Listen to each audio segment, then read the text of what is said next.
Last week on the Aviator Show. What's that sound? We have power! Eric and the family have finally fixed their electrical issues on their bus. But will their luck last long? But I have an RV tech that I happen to fly with tonight, so. The Denellen School trained amidst the trailing winds of a hurricane to produce 4 fine new Aviator alumni. This week on the Aviator Show, we catch up with Eric and the family in Indiana, where while at Midwest PPG, Eric gets a call all business owners dread. Oh, Bridget, I'm so sorry. It's something he loved, and I'm so honored that he felt that way. Eric flies a paramotor with a drone in trashy air and with some friends in Iowa. Oh yeah, did I mention the police got called? I'm here to tell you, I can't do anything. It's all in this week's episode of the Aviator Show. Good morning. It's time to get my day started. I just washed this thing a week ago. Thanks, Waze. All right, so we have made it to Indiana. We're in Franklin, Indiana at Midwest Power Paragliding. Our good friends over here. These guys have been Alliance partners for a really long time, and they're just wonderful, wonderful people. So we're excited to spend the next couple days here with Dave and Matt.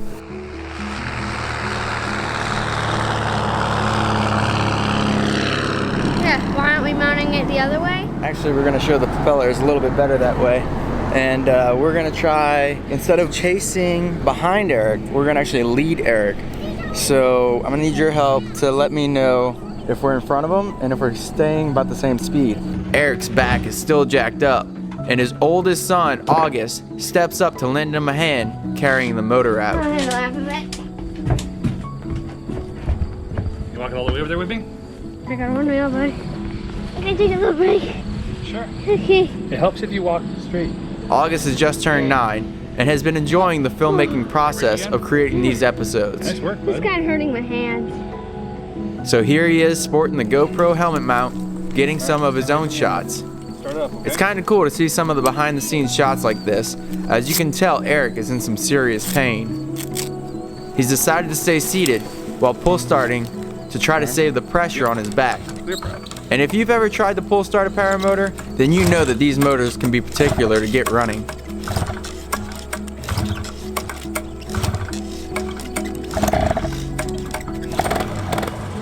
There she goes.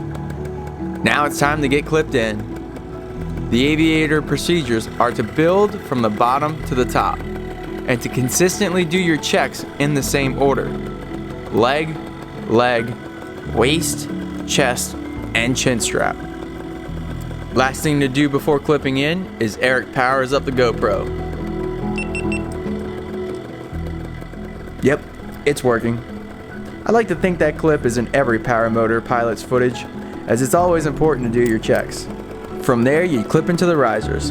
With your palms facing down, like you're going to give a handshake, grab one riser. Quick 180 flip, clip in. Same for the other side. Grab your brakes, clear to the pulley, then you're nearly ready for takeoff. Roads and streets are clear. Now it's time to stretch those arms back and find your center. Deep breath and smile, because this is fun. Next, brace yourself as you run the motor up and check its performance. Visually inspect your takeoff area, and maybe it's a good idea to check behind you too. Now it's go time.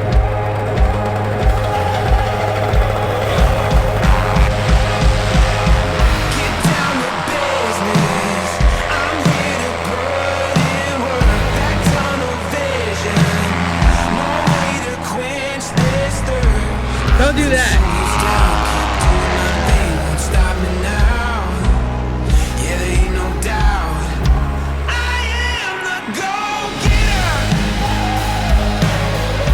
I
Coming down from a high, literally, Eric yells out with joy. But it's not all laughs, as shortly after landing, Eric receives a call from a past alumni's wife, who shared the grave news of her late husband's last flight. It's hard to sit out there watching the new students come down after just learning to fly for the first time, and having to console with a widowed wife as she tells the tale of how this sport brought her husband so much joy and how he was so proud of receiving his Aviator Challenge coin. It'd be wonderful if you would include that, and I know Stephen would be real happy too. Or Punisher, I still have his coin. I'm planning on getting a little case to keep it in and keep it nice. You know, this sport's as safe as you make it, and as much of an honor as it is to share flight with so many, there's days like this where I don't even have the words. From losing my brother in a car accident to seeing people leave us even doing what they love, it just brings all those emotions back to me. So it's been a hard day, but it's been some really beautiful moments too, and hearing Bridget talk about how Punisher loved this, it made it more worth it.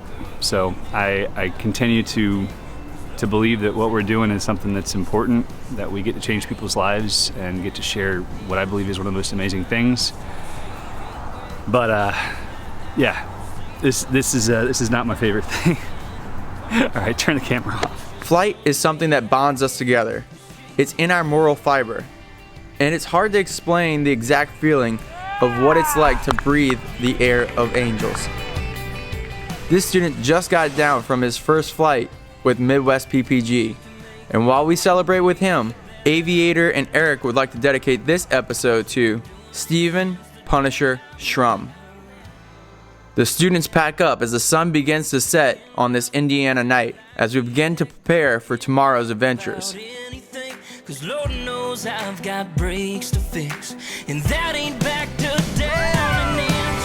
She's my lost heart saving grace. She's my ice cold sleep perfect. Gonna put on some clothes, boy. It's been a great visit. We're gonna pack up today, but first we can't flush the toilet because Reese took too long of a shower, so we're gonna go find some water. It's pretty bad, guys. We gotta flush the freaking toilet, man. Thank God I live in there. The gas chamber for once is not the gas chamber. You live in the gas chamber. So Reese just spread out the gear.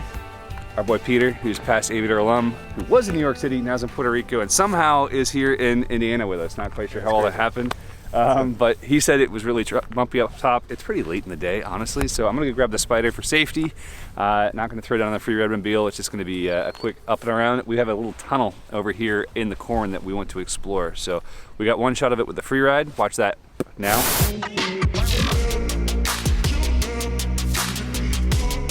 Hey, I'm Peter. I went to Aviator probably 3 years ago.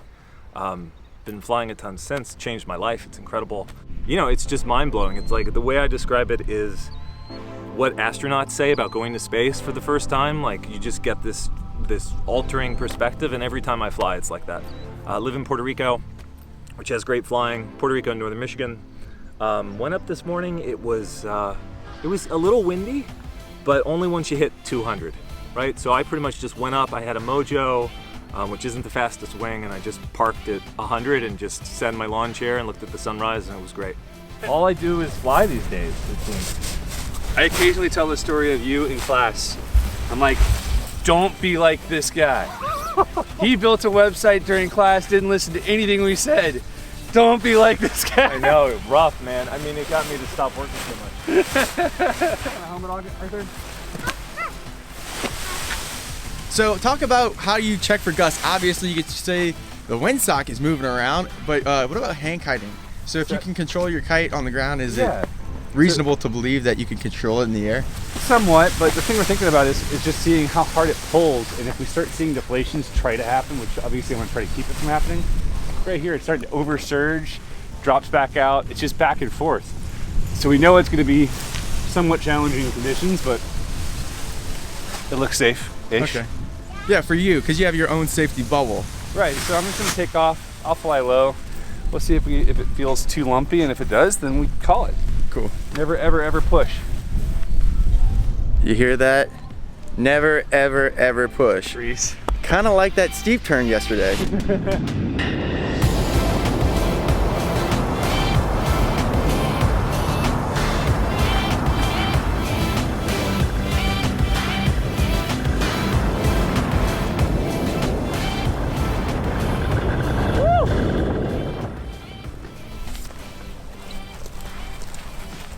Clear prop.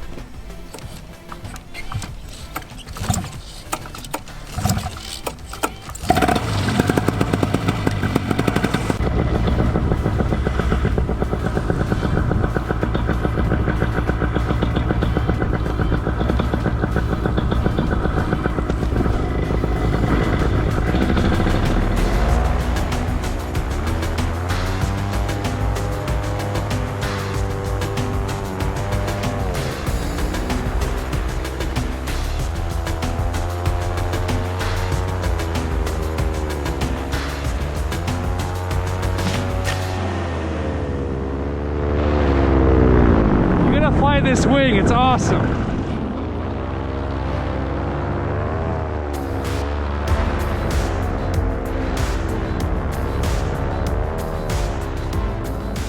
Guys, this is a perfect example of why you have to fly within your skill base and why you have to look at weather conditions really carefully. Totally not dangerous, but 100% not fun.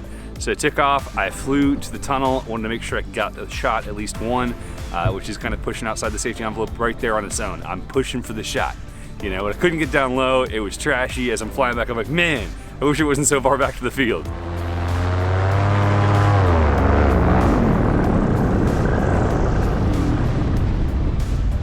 That sucked.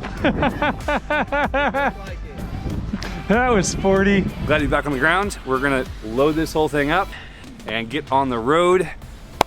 I think Des Moines, Iowa is the goal for the day if I can get set on 9 hours of seat time. We'll see what my back will take. If not, we're stopping somewhere else and we're gonna fly because tonight looks decent. Before we hit the road, I wanted to take you back in time to how the gas chamber has grown since its early conception at the beginning of this trip. What follows is a brief construction montage. Just turn the air conditioning off so that you can get a better audio in the what they call the gas chamber. Here's my room. I don't really show it quite often. Just want to show you a little bit what I got going on. Got some old reels from my grandparents. There's some digitizing that. We have the laptop, the secondary display. The futon lays out flat and then the memory foam goes over top. Yeah, it's a small spot, but it really works out for me. 1 week later. So we're here in the True Value and we're getting some pulleys so that we can put my bed on a piece of plywood and then pulley it to the ceiling so that we can create some space in the gas chamber. And it's gonna create some insulation during the day so that the gas chamber is kind of cooler so that it can trap that heat up there. So This is dope, man. Yeah, that's where it needs to be. 16 paranoia-filled days later. All right, guys, so you may remember we kind of fixed up Reese's, I guess we call it the gas chamber, his bedroom with a floating bed, but it broke. What you don't know is this guy right here. Tom is not only a firefighter, a paramotor pilot, all around good dude, he's also like, he's a dad. So we're gonna fix some stuff. One debt to society later.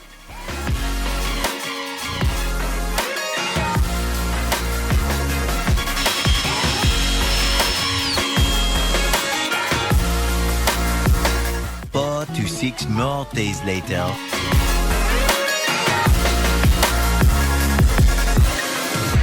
Now that editing in the gas chamber is a total new and improved experience, I've got to show you Ross's newest van life build. Welcome to my house. Over the last month, I've taken this from a completely empty van to my new house. Twin-sized bed in the back. If you look on the back wall, you see a little hole up here. That's actually the inlet for the air conditioner unit, which hasn't arrived yet. So that's going to be this will be a padded wall eventually. It'll have the air conditioner outlet on it. We have cabinets for all of my clothing, cabinets for all the cooking gear up here. Electronic cabinet for all the doodads that you don't want to see, and there's a home theater set up I have in here. Nice thing I didn't have before is a table, so I can actually do editing. There's all the batteries, so there's 700 amp hours of batteries in here. 24-inch square shower. It works really well, especially if you don't have a gym to go to. On this side we actually have a regular fridge. Induction cooktop. If you're running on all batteries, it's definitely better to run induction because it's a lot more efficient. This has a full solar. There's 600 watts of solar on the roof, which powers 800 amp hours of batteries in the front. Got the full garage for all your gear, your paramotor, everything back here. So got hot water tank, 3,000 watt inverter in here. This little guy in the back. I also have a diesel tank here which powers a diesel heater. This is a Dodge ProMaster. My previous one is also a ProMaster. I think if you want to become part of the Aviator van life group, it has to be a Dodge ProMaster. I think there's 8 in the group now. All right, thanks for coming, but I gotta hit the road. As we bid a farewell to Ross and Midwest Power Paragliding, we get back on the road. The dusty road that destroyed the clean bus we watched a week ago. To our next adventure in Iowa. We made a 9-hour drive to fly with Dylan and Adam just as the sun was setting.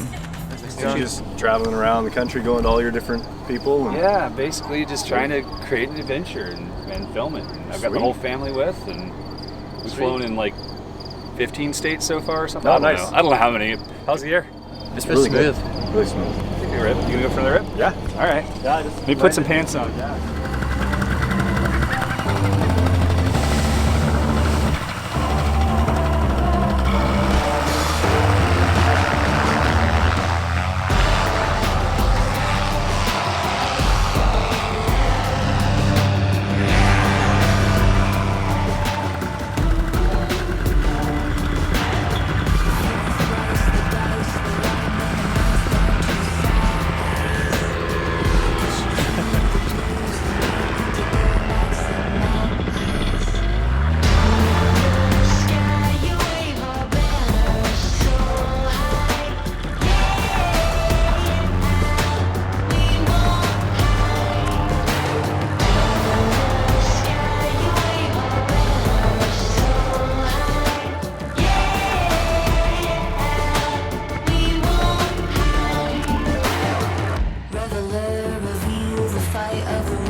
Where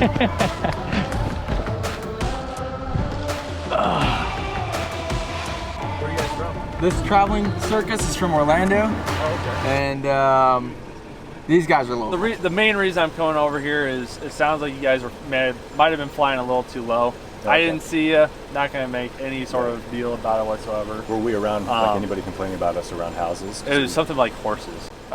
I'm a horse guy, so I'm like super cautious about horses. Yeah. In the future, if you could just stay, I don't know, what's your minimum? None.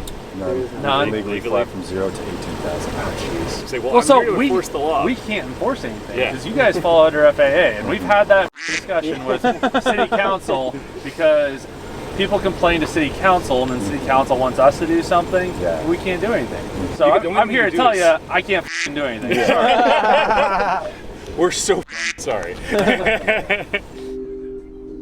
Soon after the law officer left, Eric got on the phone with Nell, who's flying in tomorrow. He's had a lot on his plate running this bus solo. I'll go check. And to make matters worse, the bus keeps breaking. Yep, but I have an RV tech that I happen to fly with tonight, so. Yep, it's all right. I love you. Bye. Buy a bus, they said. It'll be fun, they said. More slide out of shoes, but somehow I keep getting blessed with incredible people in my life.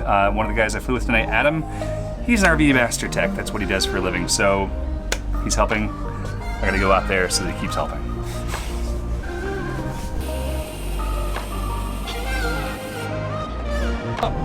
Here we go.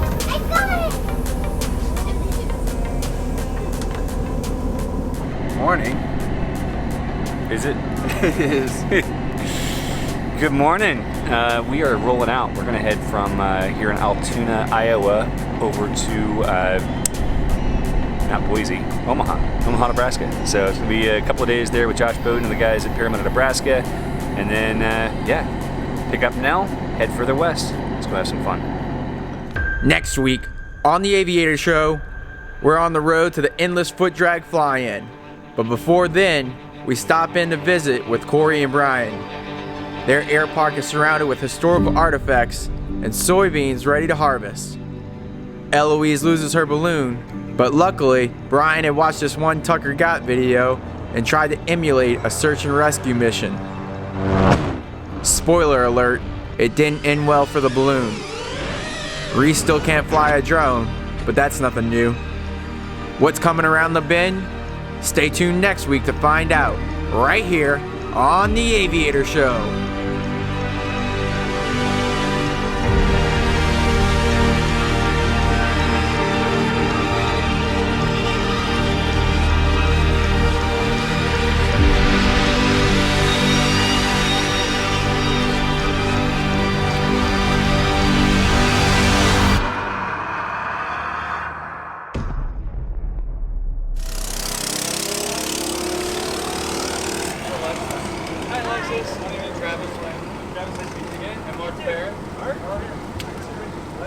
Potatoes with you?